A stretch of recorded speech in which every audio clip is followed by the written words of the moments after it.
Om Swastiastu. Kembali bertemu dengan Bapak dalam pelajaran biologi. Hari ini kita akan membahas tentang transport pada membran. Di mana minggu kemarin kalian sudah mempelajari tentang sel dan strukturnya, di mana salah satu bagiannya itu ada namanya membran sel.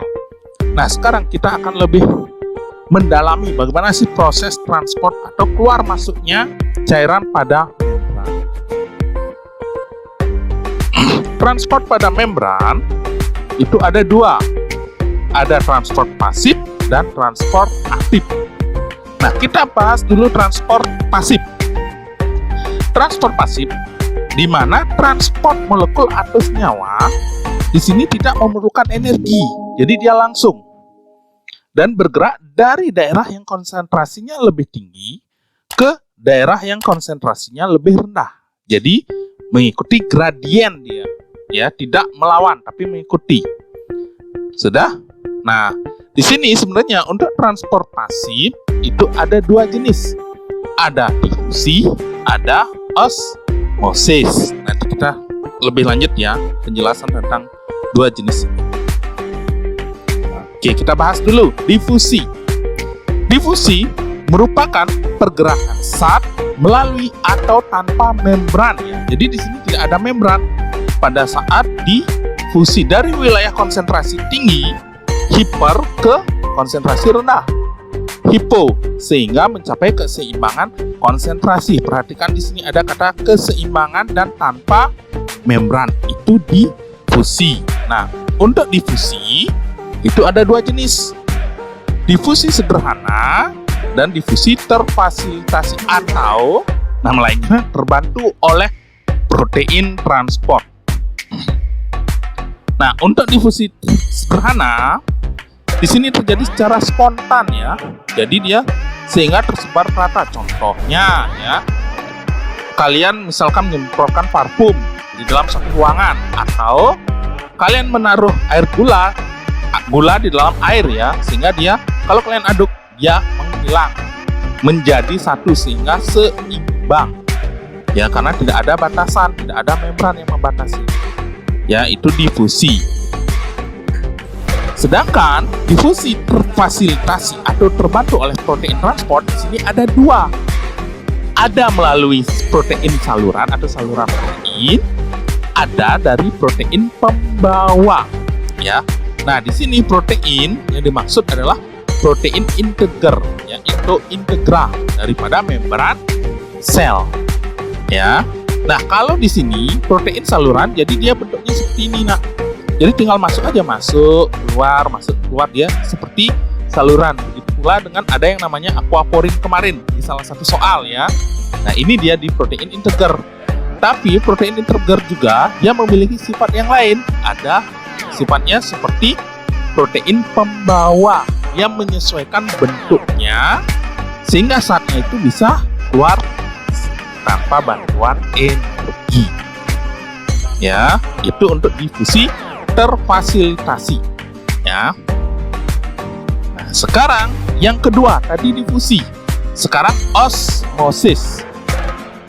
Atau istilahnya difusi air ya. Pergerakan air atau pelarut lain melalui membran. Kalau tadi difusi tidak ada membran, di osmosis ada membran semi permeabel dari wilayah yang konsentrasi zat pelarut rendah hipo ke wilayah yang berkonsentrasi zat pelarut tinggi hiper. Ya. Nah, di sini jadi seperti ini dia kalau kita gambarkan. Ya, di sini ada membran. Nah, yang hanya bisa masuk melewati ya, yang semula sejajar tiba-tiba setelah dibiarkan beberapa lama sehingga di sini apa? Sebelahnya naik, sebelahnya turun. Kenapa? Karena di sini molekul gulanya lebih banyak sehingga air dari konsentrasi di sini airnya konsentrasi tinggi ke konsentrasi rendah. Di sini rendah airnya. Kenapa? Molekul gulanya lebih banyak sehingga hanya air saja yang bisa masuk. Mengalir sehingga di sini turun, di sini tinggi. Terus gulanya bagaimana? Gulanya dia tidak bisa melewati membran ini. Ya, jadi gulanya tetap aja, cuma airnya yang berubah posisi. Ini yang disebut dengan osmosis. Adapun ya dampak daripada osmosis pada sel hidup ya. Bapak di sini contohkan pada sel hewan yaitu sel darah dan pada sel tumbuhan ya. Jika pada larutan hipotonik yang banyak air, pada sel hewan dia akan mengalami lisis, pecah, meledak karena airnya masuk lebih banyak. Kalau pada sel tumbuhan dia masih tetap normal karena ada dinding selnya ya, tapi dia mengembang banyak. Nah, kalau pada isotonik, nah artinya isotonik apa? Sama di dalam dengan di luar, tidak terjadi apa-apa. Sedangkan di sel tumbuhan dia agak lembek sedikit ya. Nah, bila pada larutan hipertonik, jadi kadar airnya rendah ya, kadar airnya rendah di luar, maka air di dalam sel ini keluar sehingga selnya mengkerut ya, mengkerut selnya. Kalau pada sel hewan, tapi kalau pada sel tumbuhan gimana? Membran selnya lepas dari dinding sel, ini disebut plasmolisis ya. Nah, sedangkan di sini disebut dengan kremasi. Ya, mengkerutnya sel itu kremasi. Kita perjelas pada hewan. Nah, di sini pada larutan hipotonik, air akan masuk sel lebih cepat daripada keluar ya. Jadi masuk lebih cepat dibanding keluar sehingga dia meledak, lisis istilahnya. Proses ini dinamakan lisis. Meledaknya sel darah ya, karena kebanyakan air.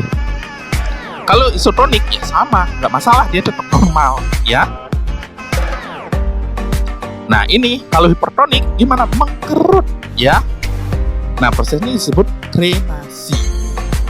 Nah, di sini untuk sel darah merah ya, larutan hipotonik itu aqueous, larutan isotonik itu garam 1% ya. Larutan hipotonik itu garamnya lebih banyak. Kalau dari sel hewan, bagaimana dengan sel tumbuhan? Ini dia penjelasannya. Pada sel tumbuhan dia menggembung ya. Nah, di sini dinamakan turgid ya, dia kaku sekali ya, kaku sekali dia, keras ya, turgid amat kaku. Kalau isotonik gimana? Ya, hampir sama sebenarnya, normal, cuma dia agak lebih lembek sedikit ya. Sedangkan jika di hipertonik, di mana airnya di sini keluar dalam sel keluar, nah di sini disebut plasmolisis. Ini yang kadang-kadang menyebabkan kematian. Contohnya ya, paling real. Misalnya kalian menanam tanaman sekarang, kemudian siang harinya tiba-tiba anjing kalian kencing di sana, atau bahkan kalian kencing di tanaman yang baru tadi pagi kalian tanam. Esoknya tanaman tersebut pasti mati. Karena apa? Karena akarnya ini dia mengalami plasmolisis. Jadi air kencing kalian ya itu menyebabkan konsentrasi di luar akar itu menjadi lebih tinggi sehingga air akan keluar. Sel di sini ya, membran selnya dia mengkerut. Bisa ya? Itu tentang osmosis dan dampaknya. Nah, kalau tadi sudah penjelasan tentang transport pasif, sekarang transport aktif. Nah, berbeda dengan transport pasif tadi, di mana tidak memerlukan energi, dia mengikuti gradien. Kalau sekarang aktif, dia memerlukan energi, melawan gradien, ya, dan menggunakan protein transport, ya. Jadi dia ada khususnya sekarang. Contohnya yaitu pompa ion, co-transport, dan transport masal. Kita satu sekali. Ya, untuk yang pompa ion, Bapak ambil contohnya pompa natrium kalium, ya. Di mana di sini mempertukarkan natrium Na+ dengan kalium K+ yang melewati membran. Nah, kapan terjadi pompa ion? Itu pertanyaannya sekarang. Jika Na+ tinggi di luar sel dan di dalam sel rendah, begitu pula sebaliknya, K+ rendah di luar sel, tinggi di dalam sel, ya. Nah, aturannya bagaimana kalau pompa ion? Dia akan memindahkan 3 ion Na+ ini setara dengan 2 ion K+ di dalam sel, ya. Jadi tidak baru 3 pasangannya dengan 3. Tidak, kalau Na plus 3, K plus pasti 2. Nah, seperti ini. Ya, kalau kalian perhatikan, aduh Pak, nggak ngerti. Oke, kita bahas satu per satu ya. Dimulai dari awal. Ya, di mana ya Na plus pada sitoplasma, ya, sitoplasma ingat di luar ya, berikatan dengan pompa natrium, sehingga afinitas terhadap Na plus tinggi saat protein terbentuk seperti ini. Jadi ini dia. Jadi Na plus dulu, ya, sitoplasma di dalam ya, masuk dia ke proteinnya, melekat 3 dulu. Kalau sudah melekat 3, maka ada ATP di sitoplasma, dia melekat juga pada protein. Ya, sehingga melepaskan. Ya, ini terbuka lagi di ujung sebelahnya. Ya, terbuka, Na-nya keluar. Setelah Na keluar, ya, sudah K-nya masuk 2. Ya, setelah K masuk, nah ini untuk membuka pintu ini fosfat. Nah, yang tadi, nah, P yang tadi, energi tadi terlepas dia, ya, terlepas sehingga di sini terbuka, maka masuklah K plus ke dalam sel, ya, ke dalam sitoplasma. Seperti itu pompa ion.